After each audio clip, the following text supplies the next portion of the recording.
This podcast is sponsored by Talkspace. You know when you're really stressed or not feeling so great about your life or about yourself? Talking to someone who understands can really help. But who is that person? How do you find them? Where do you even start? Talkspace. Talkspace makes it easy to get the support you need. With Talkspace, you can go online, answer a few questions about your preferences, and be matched with a therapist. And because you'll meet your therapist online, you don't have to take time off work or arrange childcare. You'll meet on your schedule, wherever you feel most at ease. If you're depressed, stressed, struggling with a relationship, or if you want some counseling for you and your partner, or just need a little extra one-on-one support, Talkspace is here for you. Plus, Talkspace works with most major insurers, and most insured members have a $0 copay. No insurance? No problem. Now get $80 off of your first month with promo code SPACE80 when you go to Talkspace.com. Match with a licensed therapist today at Talkspace.com. Save $80 with code SPACE80 at Talkspace.com.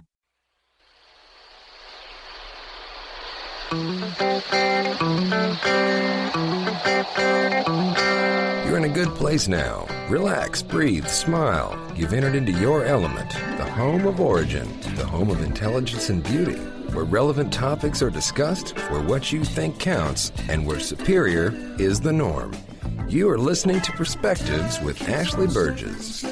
Welcome back live to Perspectives, and I'm your host, Ashley Burgess. You know, we're talking about health. We're talking about how to be healthy. And in the last show we did, I was talking about what it meant to be eating healthy, what it means to eat healthy, what it means to do the right thing by eating what you should, by avoiding the foods that aren't good for you, as well as how to incorporate things now that can better you in the long run. And I wanted to put that show off till later on because it is like a sub-show of the last show we did, but I decided we can't put it off. There's no putting it off. We really need to talk about it now because it's really important. And what you do eat changes your entire life. When you're eating well and you're taking care of yourself, it's amazing how well we feel. On the opposite, when we aren't maintaining a certain health code, if we're not taking care of ourselves, if we're eating the foods that we shouldn't be eating, we feel bad. We internalize this. We feel sluggish. We feel stressed. And you know what? We can cause disease that way. And so in that last show that we talked about, when we were talking about what it means to be healthy and the fact of how are you supposed to eat, we kind of ended on the talk about sugar. We were talking about refined sugar and how refined sugars are quite poisonous to us. And I, for example, know that I actually can't eat that much refined sugar. I just can't. I mean, I get blotches. My face blotches out. My hands blotch out. I mean, I look like I actually came into contact with poison oak. No candy corn for Ashley. No candy corn. Unbelievable. The candy corn really failed me this time. Okay, it really made me sad. Actually, and also no double grease cheese hamburger. Ew, for Ashley. Ashley does not eat meat. No. But Bill likes to talk about that, though, I'll tell you that. You know, Gary joins us tonight in studio, too, to talk to us, with us, and about the concepts of eating well. And let me ask you a question, Gary, you know, because for me, I have a particular times that I eat my meals. I eat a particular amount of meals, and I eat at a particular type of calorie intake. Now, I'm not counting all my calories. I don't have a computer thing that does that, and I know people that do that. But I normally know what I eat and what makes me feel good. Do you kind of go by that subject line, or are you more calorie counting, or do you mostly just laissez-faire? I'm more kind of zen. I just take it as it comes, and when I want to eat healthier, I cut down on the amounts. And one of my issues is I eat too fast and I don't chew enough. So one of the things I work on is eating slower and chewing more. And sugar is bad. You know, I have been with some sugar plantation owners from Central America, and they know how bad it is, and they won't let their kids and their grandkids eat anything with sugar, but yet they sell huge amounts and then export it all over the world. Well, and like I said on the previous show, it's subsidized, and that's why sugary foods are so cheap. That's amazing, though. The plantation owners won't even allow their kids to eat it. That tells you how bad it is. They know. They know. And sugar is bad for you. And I used to not really think that way, but I do think that it actually breaks down the body. I do think that it can contribute to disease. I do think that it breaks down the good things that we have, probably at a cellular level. But, you know, when I'm thinking about eating, you know, I'm really big on how I feel and what I want to eat. And I know a lot of people are real regimented and these 3 meals a day, but I like to have little snacks throughout the day. I'm not a big breakfast eater, I'll be honest with you. I mean, it's just not something I like to eat. I drink I'd say about 45 ounces of water when I wake up in the morning to clear out my system. That's the first thing that you should do when you wake up is to drink water. And it shouldn't be any sort of chlorinated water. It should be healthy, purified water that really helps you to push those toxins out. I mean, because when we're sleeping, you got all that stuff going on. You got to move that out. So don't do like our boy Spencer and drink pool water. Remember that? Don't drink chlorinated water. That's hilarious. There are a lot of movies about food in the last 5 to 10 years, like iFood and Food Inc., and they tell people in our generation who didn't know there was a food shortage in the United States. People don't realize there was one, and that's when frozen foods came about. And frozen foods were square that's where the term square meal came, and then the Army used that too, because they put a different food group in each corner. That's interesting. I didn't know that. I never knew that. Yeah. I never knew that. Thanks, Gary. Yeah. And, there's a lot of change in the way we eat. I think it's interesting. I didn't realize there was a problem with getting the food, and it is interesting. Yeah, I guess you're right. The square meals, and you have like the thing that you put in the microwave or whatever, the Nighthawk. Right. Yeah, or in my case, the Hungry Man. Man. That's which is horrible, but it sure does pack well and save well. But and maybe real quickly, actually, just to kind of a larger point, World War II. The transition from the Great Depression, then World War II, then the post-war period, really we just radically changed our eating habits in this country, because we went from the Great Depression, where a lot of people didn't have enough food, to in the war we learned about preservatives and frozen foods and stuff like that, and the potato chip, by the way, was invented during World War II. I didn't know that. As a way to save food for the soldiers. And so then that post-war period, I mean, it just, all of a sudden preservatives and processed foods and all that good stuff just took off. Which is so bad for you. Yeah. I mean, my microwave broke about 2 months ago. And honestly, I don't really feel like I don't really need to fix it. I mean, I don't think it's really good for you. I think anytime that I want to microwave something, I could definitely boil it. I could definitely cook it in the oven. I could do something more with it than microwave it. I just don't think that the microwave is maybe a healthy standard, to microwave and to heat our food. There's a reason why it's fast, right? Not always fast is not always good. I've figured out that, the slow and steady seems to be okay. And it seems to be healthier. And I can't agree with a lot of this stuff. And if it did happen with the war and all this happened, that was all to help soldiers. That was all the fact of process and hold it for as many years as possible. I mean, think about those packs that those soldiers had, those ones that were the brown pack that you had to cut open. They had the K ration, yeah. And they had like the boxes of stuff. And I remember my one thing as a kid, though, the one addiction I did have was the space ice cream. Do you remember that? I thought you were going to say those sugar-flavored straws. Oh, those are awesome. I used to eat those, too. All sugar, but flavored. The grape ones, the cherry ones, the lime ones. Nice bright colors, which were all different dyes that we loved. Red number 9. Yeah. Red Lake number 5. Right. Well, I'm really interested in Eastern medicine, and Eastern medicine teaches something which is alkaline balance. And the alkaline balance, if you have a correct alkaline balance, you will not get cancer. And everyone who gets cancer, their balance is out of whack. And there was a Harvard study in 1938, where a doctor in this country talked about that, but the American medical world has never really taken that any place. I think that's interesting because I'm big on pH balance of water, and that's something that is very important to me. And there are various waters out there that have more of an acidic base, more like a 6.5. Then you have waters out there that are 7.5. You got waters out there that are 8s, 9s, and depending on what you're drinking, can really help or hurt you. And I even drink some waters that are way far off from being baseline, that when I drink it, I automatically burp. And I realize this is not the level that I need to be drinking. This is too acidic for my body. And it's so important. You're right. And that's why a lot of this alkaline water is coming out, because people are starting to realize, okay, not only is it important for me to drink water, but the pH of that water is important too. the way that I take in my food. And let's go on and start talking about water, because water really is the basis of life. This is the basis for life. It does so many things. And a lot of times people underestimate water. I have friends all the time. I'm looking at one right here in the studio that told me the other day, I said, how much water do you drink? He goes, well, I drink a lot of lemonade, and there's water in that. And he said, I drink tea, and there's water in that. And then he said, and I drink Mountain Dew, and this Mountain Dew is watered down. So there's definitely some water in that. And I'm like, you've got to be kidding me.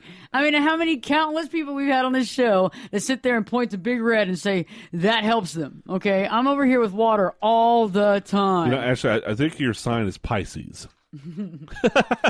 Pisces and I can have a lot of fun together, but it's not my sign. You're part fish.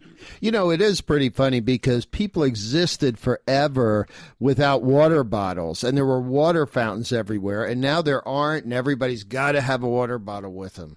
I think that's pretty funny. Plastic water bottles that you have to recycle. I recycle them, but they're not really that good for you either. I had a glass jug, and I still use it sometimes. It's an iridescent. It's like a purple glass jug that helps with light and that kind of thing. And I used to carry that around, but it was heavy after a while. Mm-hmm. It's like, bam, here's my 3-pound jug of water here at the place. And that just... Well, you get a workout that way, lifting it. It's double healthy. Get the workout. But, water is so important morning, noon, and night, and a lot of people don't realize it. And my big contribution to water is this. So let's say like you're 130 pounds. I mean, you divide that by 2. What is that? Okay, so you got 130 pounds divided by 2. That's how many ounces of water that you really should be drinking a day. You could do more than that, but that's really the optimal amount. And so especially if you're traveling or you're drinking a lot of alcoholic beverages or eating a lot of salt and you're holding a lot of water weight gain, you want to add more ounces of water. And so basically there's like the smart water bottles that I use, and I sometimes drink smart water out of it, but other times I drink another water out of it that I actually have in my own house called Rain Fresh. And I just refill the bottle. And some people would argue with me that, yes, it's a number 1 plastic. It's not a 2 or 3 or 4 or 5. It's a number 1, so there's still maybe issues with it. However, I still drink out of it, and I think that's the least of my worst evil on that thing. But I will try to drink 2 of those a day. And if I don't feel that good. And if you're trying to get over being sick or anything, if you're not drinking water, it's going to stay with you for longer than it would somebody that does drink water. You get stuck. Absolutely, yeah. Everybody, a quarter of your body is really water, so we need to consume more. Totally true, and I totally believe it. And water, I mean, think about it. I mean, it cleans stuff out, right? I mean, the water is a cleanser, and so the more water you drink, the more it's going to clean out, your body, your system. And it raises your metabolism level, right? Which is good. And it also helps you to eat less. So anytime that I'm not drinking a lot of water, I always eat more. And it's like when I go into a restaurant nowadays, especially a restaurant that I know that I'm addicted to the food, and I got to be careful, especially a restaurant that serves tortilla chips, a Mexican type restaurant, and you have the hot sauce and they put that out in front of you and you're like, that looks good. Especially there, I want to drink as much water as I can before I walk in there because I'm going to eat less chips, but I'm also going to retain less water. Actually, one of the best tips I ever got was that, when you go out to a restaurant and they always give you the glass of water that nobody drinks, right? Well, the tip is chug a lug that glass of water, okay? Because you'll eat less. One of the things that maybe I wish. It works for me though. I mean, because I think a large part of the problem with health in our society is at restaurants they serve these humongous portions, right? Where it's like you would feed like a whole army in other countries. True, and but I agree with your water thing. I do it too. The only thing I'm not a big fan about is when you go to a place though and the water tastes chlorinated or it seems acidic. Oh yeah, that's the only problem I don't like. Yeah. But sometimes I'll over deal with it and mitigate it based on the fact that it is water. Or other times I'll order something that is purified. Right. And sadly enough, we have screwed up our water system a little bit. I mean, it's not as bad as other countries. Okay, God bless, but it's not that great. Right. So when we return, we'll be talking more about water intake as well as alcohol intake and those energy drinks that some people love more than they love life. Stay tuned because Perspectives with your host, me, Ashley Burgess, will be back in 2. This podcast is sponsored by Talkspace. When you're really stressed or not feeling so great about your life or about yourself, talking to someone who understands can really help.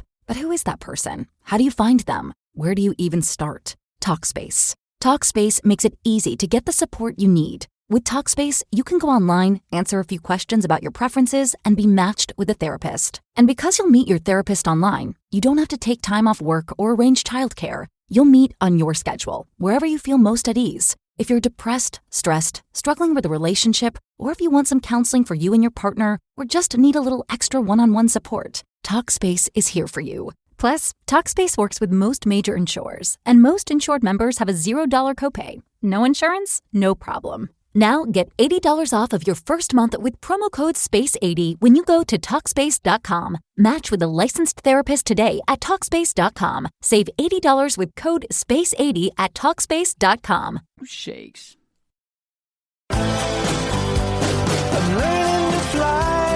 Turn it up and jump in the deep end on Perspectives with Ashley Burgess.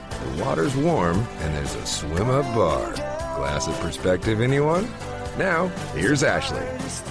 Welcome back live to Perspectives, and I'm your host, Ashley Burgess. We've been talking tonight about health, how to be healthy. Being healthy starts with eating. It starts with being honest, but it also starts with how do you eat? How are you eating? What type of eating? What kind of food are you ingesting, and what type of food is helping and what is hurting? But right when we left for break, we were discussing about water, and water is the basis of what we consume. Water helps us to eliminate waste, toxins, whatever in our body. It also helps to cleanse our body, but it also helps all other types of processes the body needs, even to help with the spinal fluid, even to sustain things that are actually taking place in your brain. The neurotransmitters need water to be able to do what they need to do. There's a reason for water. There's a reason why the water is the basis of humanity. And it's interesting, if you look in the past about how the changes have gone from civilization to civilization, the movements were normally devised to be around water. There's a reason why we had to have water. You have to have water to live. And a lot of times, because we live in a society now that has all this innovation, a lot of people don't feel like they need that much water, or they don't know how much they need. And I know some people that will drink 1 8-ounce glass of water when they're brushing their teeth in the morning and they're done. They're like, that's all I wanted, that awful tasting stuff.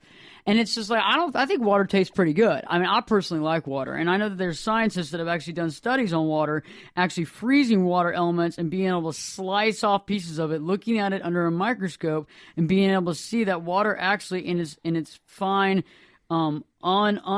untampered format actually looks like snowflakes. Actually looks like you can see Crystals. the snowflakes and the crystals in the water. Now, when it has been meddled with and tampered with and we have chlorine and what have you, it normally looks like a blob. Also, the interesting thing about water is they've done tests on it, especially in Japan and other sciences, where they actually put like the word love on a piece of paper and tape it to the side of the water bottle. And that water, after they've tested it, is higher charged than regular water. They've also tested water where they put I hate you, or sat there and said I hate you, I hate you, I hate you over and over again, and that water becomes negatively charged, and when they look at it under the microscope when frozen, it just looks like black blobs. Like it's sad. So it actually, so you remember on Ghostbusters, you remember the goo? Yeah. And how it responded to positive or negativity? Right. That's what water does. Interesting.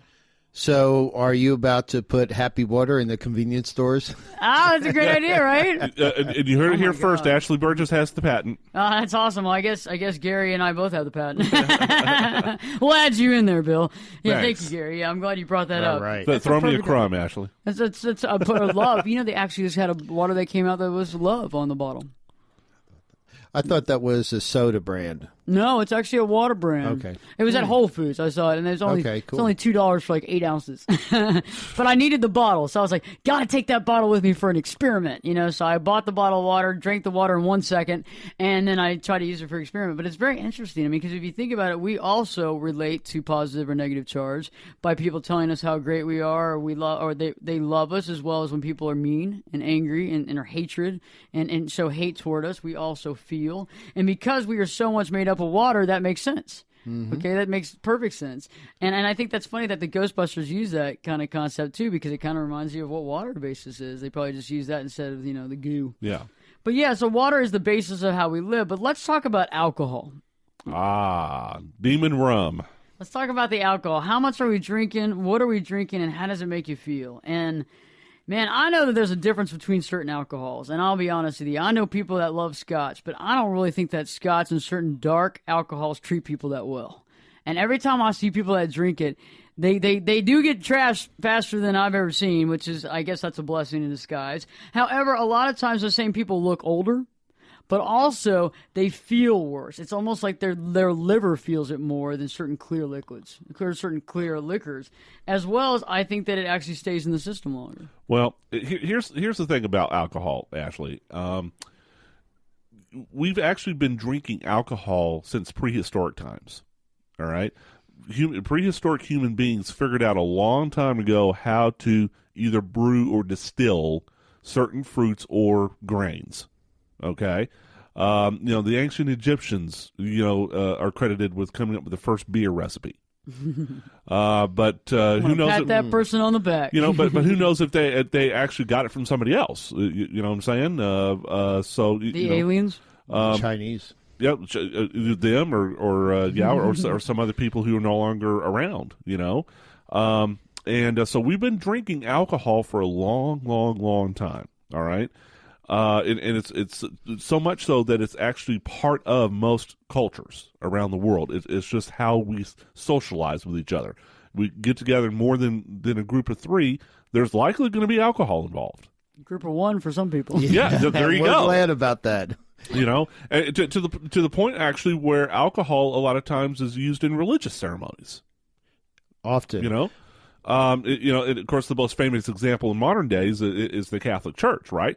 I will not do that. When I was a kid, I was raised in a Catholic church, and I could not believe that they had like 4 or 5 glasses or chalices of wine where they had to you drank and then they smear off your lip prints and they moved the glass over just a little bit, and I was like, ew. I'm thinking, I don't, in the Lutheran at least you get like the little cups, like the little glasses, but no, Catholic. And they started changing that a little bit, but for the most part, you were told if you were sick, it's part you're of the not Jewish service also. I was going to say, and there's Catholic, an actual prayer over wine. Yeah, Catholic Church is only the most famous example.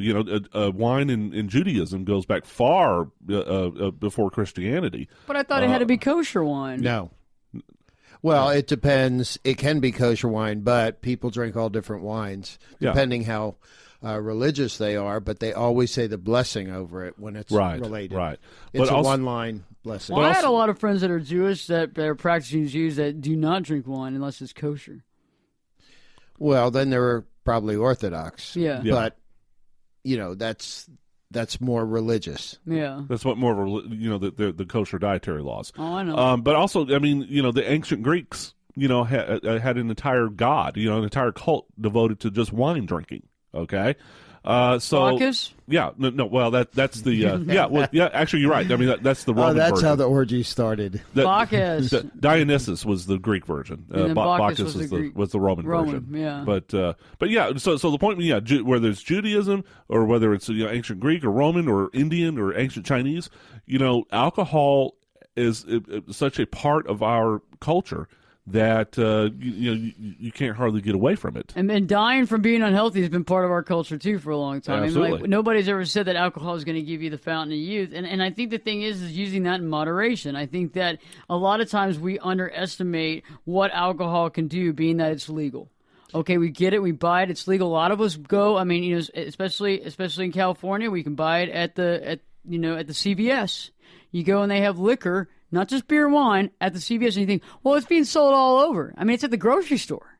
It can't be that bad, but the problem is that a lot of times we don't realize that there is a limit on intake on alcohol. Oh, yeah, absolutely. And what it does do to the body, what it does to dry us out, why you have to drink more water, why you have to take care of yourself, but even more than that, what it does to specific, organs. Well, and Gary, as long as alcohol has been around, there's also been penalties for drunkenness. DWIs, driving under the influence. Think about it. The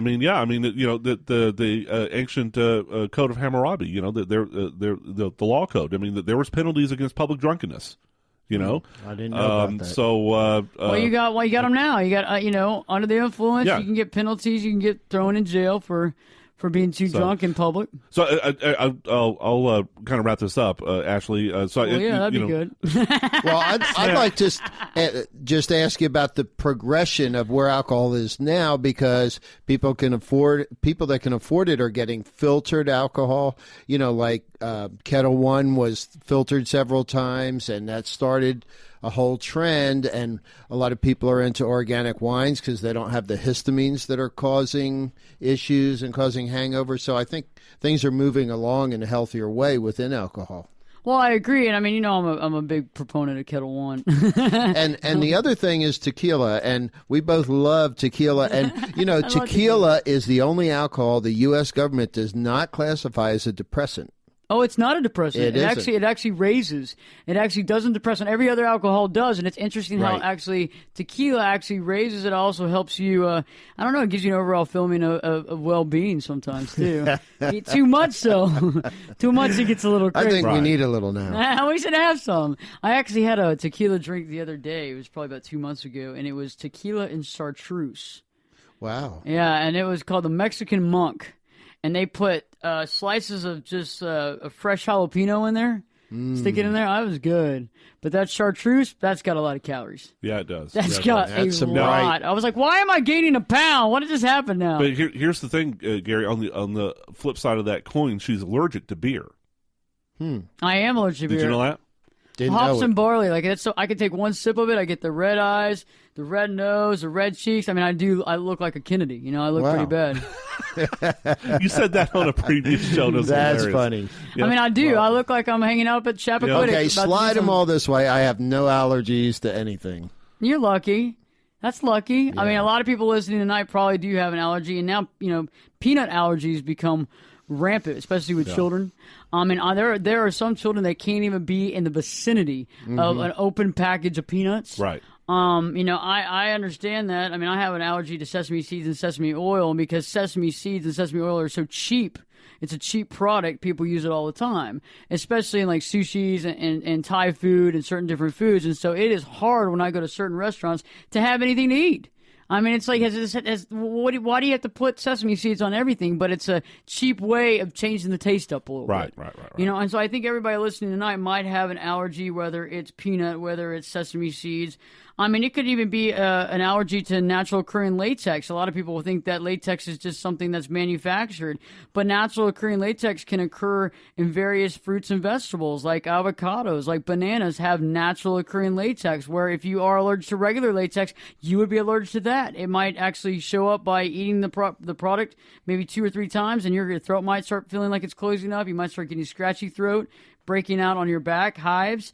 That is a direct sign that you have an allergic reaction to natural occurring latex. So when we return, we're going to be talking more about those energy drinks that people like to drink, as well as chocolate. Are you eating it, and what kind is? This podcast is sponsored by Talkspace. When you're really stressed or not feeling so great about your life or about yourself, talking to someone who understands can really help. But who is that person? How do you find them? Where do you even start? Talkspace.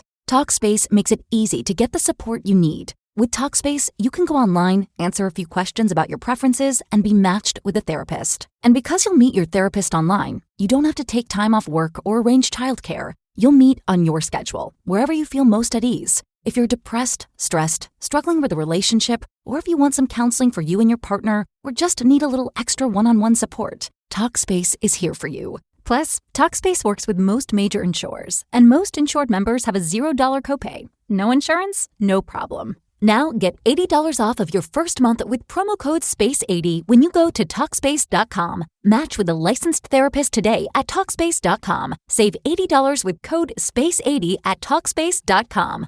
At Kroger, an annual Boost membership just got even better. Now you can choose from Disney Plus with ads, Hulu with ads, or ESPN Plus on us when you sign up. Plus, enjoy unlimited free delivery, double fuel points, exclusive offers, and free items. Sign up for a Boost membership today. It's an easier way to save, including new streaming options to relax with while we deliver your groceries. Kroger, fresh for everyone. Restrictions apply. See site for details. The best kind. So stay tuned, because Perspectives with your host, me, Ashley Burgess, will be back in 2 shakes.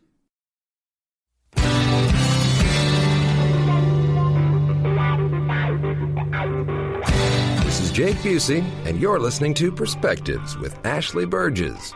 Welcome back live to Perspectives, and I'm your host, Ashley Burgess. We're talking tonight about what makes you healthy. What makes you healthy? What constitutes health? And the biggest thing is how we eat. What are we eating? What are we drinking? What are we ingesting? What are we putting into our body to create fuel? Are we putting something in our body that makes us feel good? Are we putting something in our body that doesn't? Are we putting something in our body that tastes good initially, but really just is awful on the organs in our body in general? And so we're talking about water. We're moving on right now to the concept of these energy drinks. You know, a lot of people are really proponents of these energy drinks. I know people that drink them, I don't know, by the case a week. You know, it's their thing. And if it's not an energy drink, it's a soda. And I eliminated sodas about 3 years ago. And I remember when I did it, wow. The first 3 days I felt amazing. I was like, look at me. Okay, I'm not drinking any Diet Cokes anymore. And I touted about it and I told everybody about it. But by day 4, I felt funky. Like I felt slow. I didn't feel like I could think. It was almost the same as I felt when I quit smoking, where I would use cigarettes to think. Okay, like I would have the epiphany, and I'd be smoking a cigarette going, wow, this is a great idea. But then when I quit, there I am on the news going, oh God, something come into my mind. And the same thing happened with the soda. After day 4, I was like, I had a headache. It was a mild headache because I didn't drink that much soda, but I know some people that had actual migraines when they got off of soda, and it hurt. And for 2 weeks, I felt like an idiot. Like, I felt like just an idiot. Like, there was nothing that could come into my head about. Everything I was thinking of was kind of mushy. I felt like I had a sinus head. You know how you feel when you have your sinuses real bad and you kind of feel like disjointed and you probably took something that makes you feel a little out of it? That's how I felt. But I'm glad I gave it up. I'm so happy I gave it up because that stuff it's rotten. Yeah, I mean, and I went through the same thing a few years ago where I just decided, okay, I'm drinking way too much soda. And so I kind of went on a cold turkey where I stopped. And I felt better after a few days. You felt better? Yeah, you know. And how long did you stay off of it, though? For almost 6 months. Wow. Almost 6 months. Why'd you go back? Well, because my work schedule changed, and it got real funky where I was working like overnight shifts and in short turnaround shifts where I needed, because I'm not a coffee drinker for one thing. Why not? I just don't like the taste of coffee. Never developed a taste for it. But I felt like I needed that caffeine shot, you know, to stay awake. So I got to where I was only drinking sodas at work. I got this stuff from this company the other day. They sent me a package. It's a big box of it. It's like a spray. It's like a spray nozzle. It looks like mace. Okay. And it's actual sprayable caffeine. And you're supposed to spray it on your neck. It's supposed to work. I'll get you some. Well, that's okay. You're like, well, no. and also I'll too, go I mean, natural. they make these caffeine pills, right? You know, the Vivarin or caffeine pills, and I tried those for a while, but I was like, no. I mean, like my heart was just going, like that all the time. Were you scratching your head all the time too? Yeah. Well, I don't know. I don't remember about that. But I'm glad you want to talk about energy drinks because for the same reason of the caffeine pills, I don't like or I don't trust the energy drinks because I think that's too much caffeine in too concentrated a form. What do you think about that, Gary?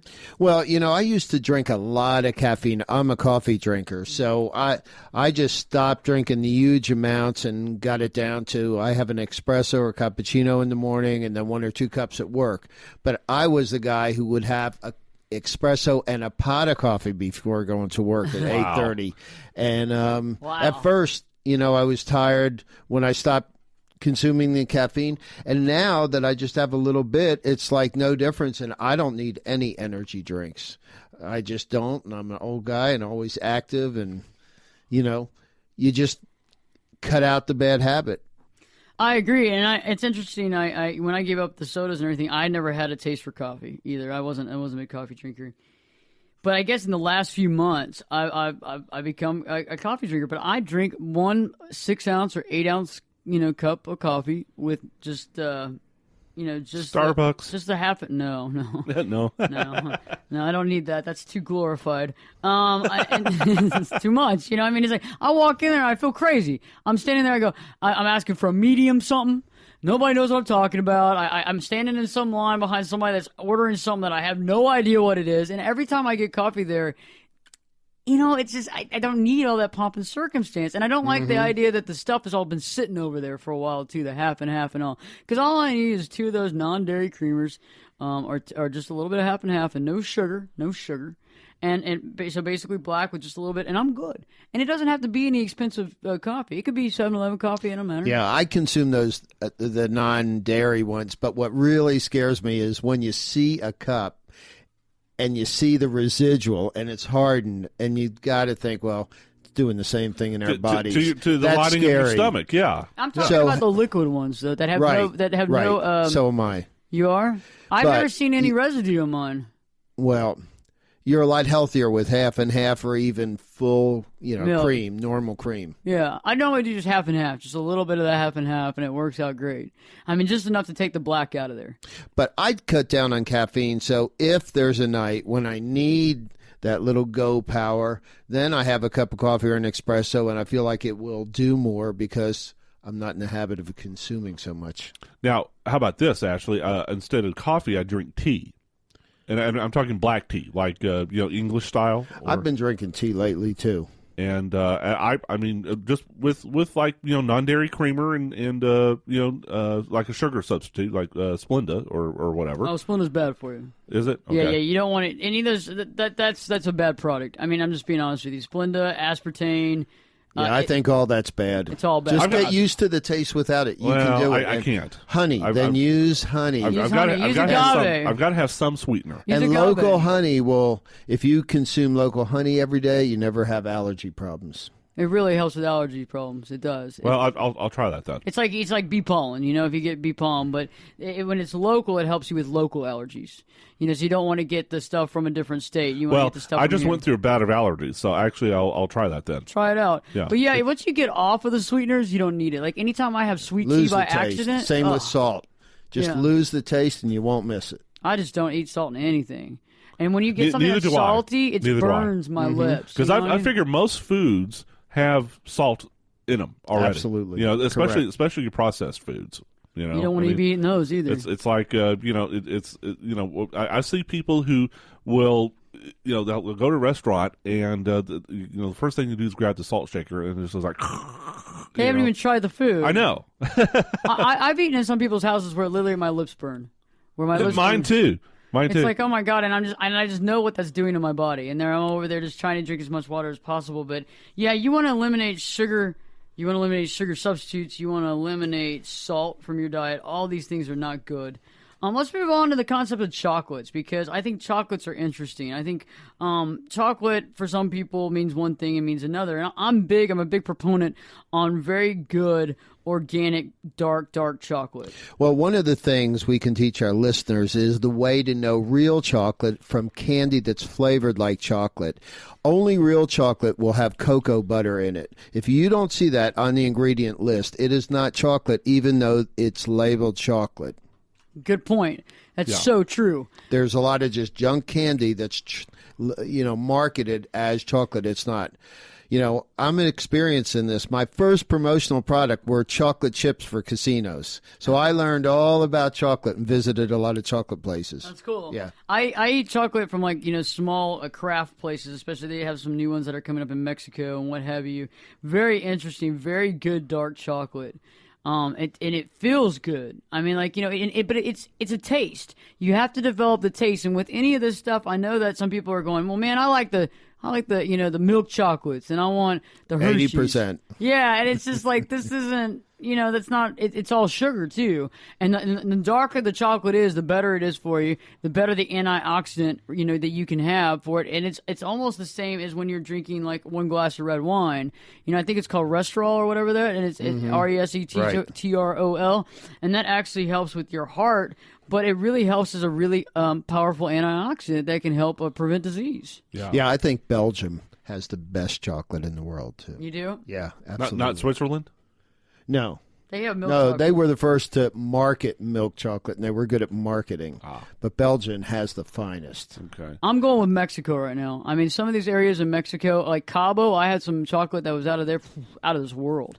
Very expensive, though. They're very proud of their chocolate. I mean, a chocolate bar was like $22 at the airport. Holy I was moly. like, holy crap. But you know what? It's dark chocolate, and it's just really, really good. Well, it was like a fine wine, You don't want to eat too much of it. I tell you, Ashley, so I have a confession to make. Okay, milk chocolate is my crack. I'm just completely addicted You finally said it. to it. I'm just addicted to it. I love it. With nuts or just plain? What kind do you like? Either or. Caramel? Wow. I mean, caramel, all that stuff, basically, think of the 7-Eleven or the convenience store. And, Hershey's Kisses is my favorite. The regular ones? Yeah. And I'm just a chocoholic. And I honestly try to eat healthy, but, throughout the day. Healthy breakfast, leafy salads for lunch, and green vegetables for dinner with whatever else I'm eating. But man, it's like, here's a confession. Last night, you know what Dairy Queen is? Mm-hmm. Okay, DQ country. yeah, DQ country. Yeah. And because I grew up in West Texas, so those are like all over the place where I grew up, right? So last night I binged. Ashley, I went and had a medium chocolate extreme blizzard. Oh my God! And they don't care about that. Their food's the worst. I mean, talk about marketing. Okay, they had the Belt Buster. Yes. Now, how appealing is the Belt Buster when you think about it? Which and it's not, but Yeah, I know. Oh, I've bust my enjoyed belt. it. Right. It's like, so I just, It's from another era. I was just craving chocolate last night, and Well, I'm glad that you're honest with you us. know, I mean, we it's- needed to get this out. I mean, this whole addiction process. Yeah, I mean, it's- first you have to admit the He problem. might need a chocolate support group. I think he might. We'll find one. We'll find some people that can help you out. I'm sure there is like a 12-step program, because I could probably go through it, because Hi, Bill. But everybody has their favorite junk food from when they grew up. It might have been Dairy Queen if you're in Texas. It might have been Skyline if you're Cincinnati. Yeah. New York might be something else, in California. But everybody, and the memory In-N-Out of it, Burger, California. There you go. In-N-Out. uh-huh.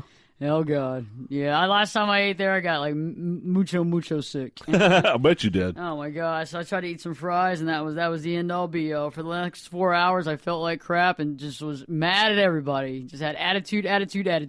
Stay tuned. We return. We're talking more about chocolate and more about the sauces and butters that we consume on a daily basis. Perspectives with your host, me, Ashley Burgess. We'll be back in 2 shakes. I could lift you up. At Kroger Pharmacy, care is what's most convenient for you. Care is being here when you need us. We're open evenings and weekends. Care is helping you save more. Most insurance plans and discount cards are accepted at your local Kroger Pharmacy. Care is saving you time by managing your prescriptions online. You can request refills, check order status, and more. Care is convenience that works for everyone. Kroger Health, a world of care is in store. Services and availability vary by location. Age and other restrictions may apply. For coverage, consult your health insurance company. Visit the pharmacy or our site for details. Show you what you want to see and take you where you want to be. Get in here and give us your perspective. We're listening. You're listening to Perspectives with Ashley Burgess. Safe and sound. Welcome back live to Perspectives, and I'm your host, Ashley Burgess. We're talking tonight about what makes you healthy. How can you be healthy? And one of the main constitutes of being healthy is what? Eating well. Doing what's right for you, eating that works for you, eating that's good for you. And a lot of times, in our society and the things that we love aren't necessarily what we should be eating. And, Bill just gave his confession right now. I mean, we weren't in Catholic church, but he gave his confession anyway. And that's totally cool. And he basically had this blizzard at this restaurant, and he loved it, and he liked it a lot. And we're allowed to have those treats every now and again, but when we're making this a situation where it's a weekly thing or a monthly thing, it's probably not that good. However, if we're avoiding foods and then binge eating, that's a bad deal. And so for you to eat that, it wasn't the best, but if you were going to go out and binge eat a pound of Hershey's Kisses, that probably would have been not as good either. And That was happens. another night for me. I was going to say, yeah, I'll tell you about that night another time. So that was Saturday night when I Yeah. had that. So, but chocolate is really good. And if you're going to eat chocolate, you want to eat really good, dark quality chocolate that obviously has the proper ingredients in it, and it's not being touted as chocolate, and it's just a mere candy or chocolate substitute. So let's talk about that butter and those sauces that everybody likes to eat. And it's funny how people eat usually when they're at home. They eat different than when they're at a restaurant. And I think that's funny. My whole life, I've had issues with butters and sauces, and I just can't eat them. I can't process them. And so when I was younger, when I was like 7 or 8, I wouldn't really speak up. But then about 9, I started speaking up. And I remember telling the waiters or waitresses, please leave the butter or oil off. And they were looking at me like I was a crazy kid. And they'd look at my parents usually and go, is this real? I mean, am I supposed to listen to her? And they'd be like, yes, please write this down. And I wanted everything plain with no oil, no butter on it because I knew it would make me sick. And so it's very interesting, though, how people don't eat like that at home, but then they go out and they have hollandaise sauce or béarnaise sauce or a butter topping with the lump crab, on the top of this, on top of that, with some béarnaise on that, and some butter this and butter that. And then they wonder when they're leaving the restaurant, I just don't feel that good. You know what? That sounds mighty good to me. I'm telling you. I knew I was going to paint a picture for Gary on that Like one. I said, I grew up on the Southern style heart attack special type food, and not just fried, but also soak it in butter. Well, yeah, my grandmother. I remember when she used to make peas, green peas. Now, Right. Okay? Let's talk about the green pea deal. The green peas start as good people. They start that it's a good quality item. It wants to be eaten. It wants to be healthy. But my grandmother would make that and put it in a pan and then take a block of butter. Right. Lando Lake butter. Right. And stick it in. So not the tub, but we're talking about the block. The stick. Yeah. The stick But of the butter. world's progressed. Your grandmother probably looked at it as the good life. She could afford it. She had it and was making your food richer. And that's the way it was perceived then. We know more now. Well, yeah. I mean, like when I was younger, my parents were middle class, and they they did their best. But at the same point, the steak and baked potato was the sign of opulence, right? Right. And so just cigarettes were too. Oh yeah, you had that. Scotch, The good cigarettes. And my mom would make steak and baked potato, with all the fixings and all the dressings on there, and let's get a little hollandaise sauce on the side. And that was considered high life. And that's the best I ate. And I remember after each meal going, God, I don't feel that good. But, I mean, this is what we're supposed to be eating. And, my mom would talk about how she didn't have steak when she was a kid. I mean, it was just all they had. And so a lot of times you're right. We think about what's good in the form of what we've been deemed to think is good or what was a high quality or what was expensive. Food as a reward instead of a nourishment. And I still have that problem. I think about it that way. Or food, maybe we should view food as a medicine almost. Well, see, the thing is that food becomes addictions to people. And that's one of the sidebar of the addiction is when you sit there and use it as a reward. I mean, foods can be used as rewards in very small times because it's really interesting because there's a difference between eating to be healthy and eating for sustenance or eating for reward or eating to fill a void or eating for other reasons. And that's why there's a real concern that I have when we're talking about what healthy means when we're talking about eating, because most of the time when we're eating for our health or we're eating for sustenance, we eat high quality, we eat better, we eat what's good for us. But when we're eating for maybe just comfort food, okay, right? That's a good example. There's a reason they call it comfort food. Emotional reasons for eating. Yes. Like chicken fried steak with the gravy and all the fixings is not healthy. Okay, No, it's absolutely not. But Absolutely if not. you're going through some sort of depression and you go, let's go to the Southern Cookery place down here, and I'm gonna get some of this and I'm gonna eat this and that, and you get the sugar tea and the this and that, and you eat it, and maybe you feel better. For me, I always feel worse. Southern style sweet tea, nectar of the gods. Oh my God, that stuff will kill you. That stuff will take you down. It'll It's knock you out. whatever you I'm- relate to as comfort food from your childhood, I think. I'm floating Yeah. in heaven right now. I never had any comfort food from my heaven. The closest comfort food I could ever think of would be a toaster. What were those? Oh, pop-ups or Pop-overs. popovers. Pop-ups. Was it pop-ups? Pop-Tarts. Pop-Tarts. And I never knew, so my mom never really cooked. All she cooked was a steak and baked potato when my dad wanted it. And God bless her soul. And she's still alive with us today. However, she just never was a really good cook. And she would give me those Pop-Tarts in the morning. Okay? And she never, ever once put it in the toaster. I never knew that it went in the toaster. I just thought it was a Wow. cute ad So campaign. you ate it cold, huh? I ate it cold because I thought that's what you were supposed to do. And finally, like my senior year, a friend of mine was like, I've been meaning to say something to you for a while. That's hilarious. But Ashley, what are you That's a doing? new one. And I'd be like, what do you mean? And as I'm opening that silver package, And here's an admission from Ashley. and it was the frosted cherry ones that I always liked. And I would eat that, and they'd be like, you know that you put them in the toaster. And I go, what? And they go, you put them in the toaster. They go, did your mom never? And I go, she just hands me a silver package. Hello, my name is Jorge Gaviria, and I'm the founder of Hacienda. We partner with farmers in Mexico to bring heirloom corn products to every kitchen. With my Spark Cash Plus card from Capital One, I earn unlimited 2% cash back on every purchase. And it has no preset spending limit, which means my purchasing power adapts to my business needs. My Spark card helps me fulfill my mission of bringing Masa to the masses. Capital One, what's in your wallet? Terms and conditions apply. Find out more at CapitalOne.com/SparkCashPlus. And tells me to go to school because it was in a little silver package. You have 3 of them in a box. And they were like, dude, we got to do something. So one day my friends all like, they get the toaster and they stick it in there and they're like, this is what it's supposed to taste like. I'm like, oh my God, this is what it's supposed to taste like? Yeah. This is what it's really about? I've been missing out for all these years. My mother never once said anything about a toaster. She's like, here, eat this and shut up, kid. Yeah, I mean, it could have been frozen for all I knew and I was still eating it, I mean, but it's interesting what we consider comfort food. It is. And speaking of comfort food, I mean, you're talking about the buttery sauces, and all the good stuff. It's like, oh, it tastes so good. See, it doesn't taste good to me at all. It does I love me, it too. I mean, I don't like it. Butter, Béarnaise sauce, hollandaise sauce, bring like it on. I used to like it. It doesn't. I don't like it anymore. Like you could, French food. We think of as real high, high class food. I mean, anything tastes good if you soak it in a pound of butter.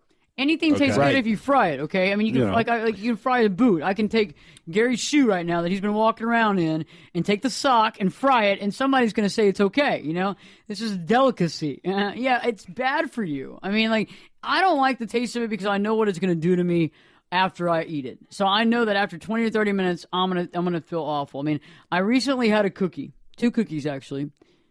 Okay. I don't know if I should be honest about the cookie company, right? Good.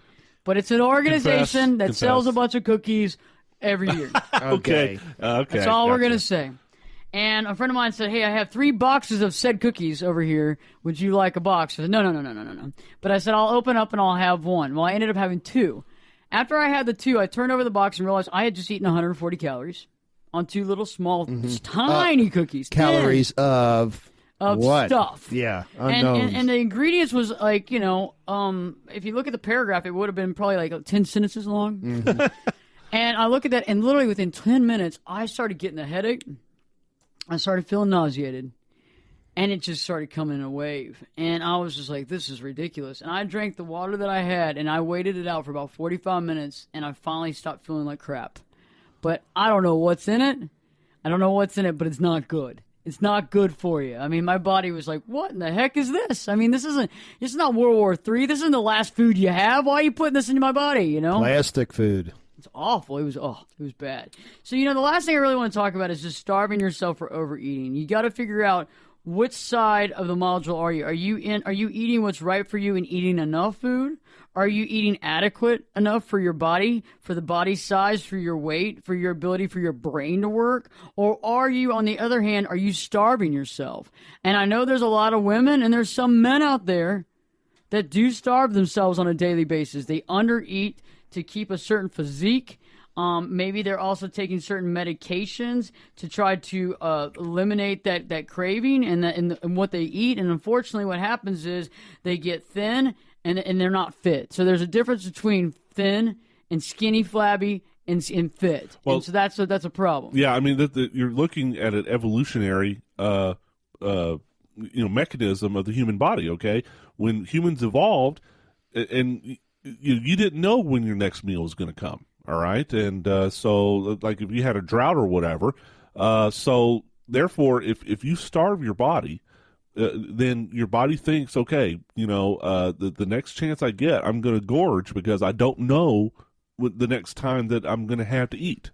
So that's why, okay, you go through the starvation diet and you may lose a few pounds, then you'll binge and put it right back on.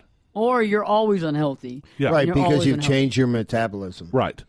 And it doesn't work. I mean, I'm talking about people. I remember like Karen Carpenter and people like those talk about that. Oh my gosh, yes. But that's real. There are people out there still to this day, maybe not to that extreme level, but there are still kind of funny women. that her band was named Bread. You're not supposed to laugh about that. Boo, yes. Boo, yes. It was named Bread, right? Yeah. It's a food. Exactly. I mean, it could have been named If you have food. food issues. It could have been food, you know? I mean, it's sad that people go through that, and that's also, you know, a body dysmorphic disorder and other issues where you're looking in the mirror seeing a fat person when there is no fat person there. But, you know, you have to figure out what's right for you, and whether it's certain foods that benefit you, that seem to fuel the energy, that allow you to get from point A to point B. I mean, sometimes people don't need to be eating carbs. Some people need to eat carbs. Some people should be eating a solid vegetarian diet. Some people need to be eating some meat as protein.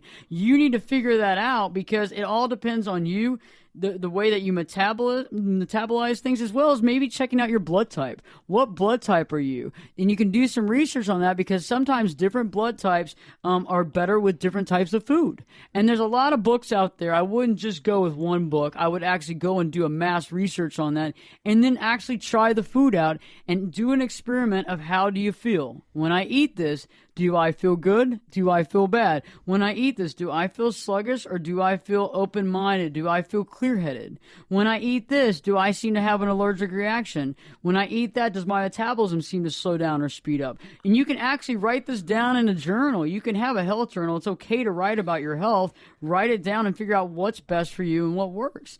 I mean, I think it's very clear, because you have to take your health in your own hands. Nobody else can do it for you. Nobody can tell you this is a surefire thing and you have to eat this way, otherwise you're not going to be healthy. You got to eat to what's best for you. Gary, it was a great show tonight. I enjoyed being here, and great things to think about. Yeah, and thanks very much for coming by. And I just think that all in all, if you eat well, just remember that eating is all the basis of understanding what to eat, what you need to avoid, and what you need to incorporate. It's all about being healthy.